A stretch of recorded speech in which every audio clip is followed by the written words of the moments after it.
Servus, liebe Freunde des Wiener Kabinettorchesters. Willkommen bei den Wiener Kabinettgeschichten.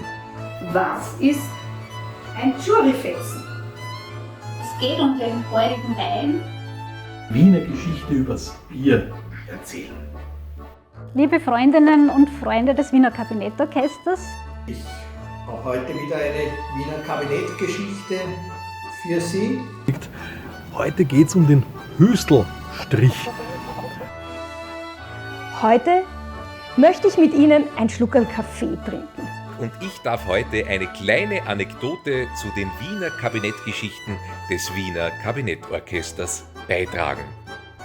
herzlich willkommen bei einer weiteren Folge der Wiener Kabinettgeschichten. Ich begrüße Sie von meinem Lieblingsplatz aus, meinem Sofa, und ich habe auch mein Lieblingsinstrument mitgebracht.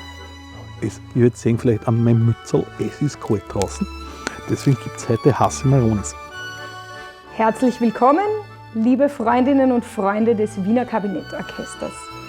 Ich darf Sie heute zu einer neuen Folge von Verstehen Sie Wienerisch begrüßen. Aber wenn man ein bisschen entgleist, beginnt die Geige etwas zu winken. Servus, liebe Freunde des Wiener Kabinettorchesters.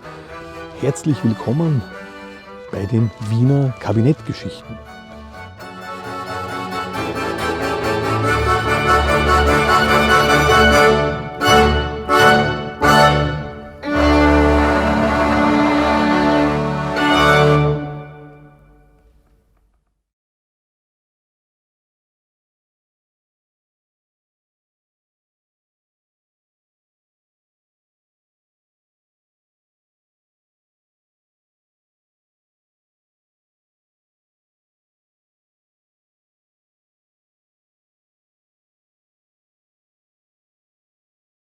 Wo habe ich denn aufgehört? Vielleicht sehen wir uns wieder. Nein, wo war ich? Willkommen bei den Wiener Kabinettgeschichten.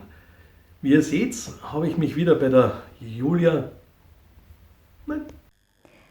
Vielleicht sehen wir uns ja auf einen Spaziergang oder einen Eiskaffee am Wiener Graben.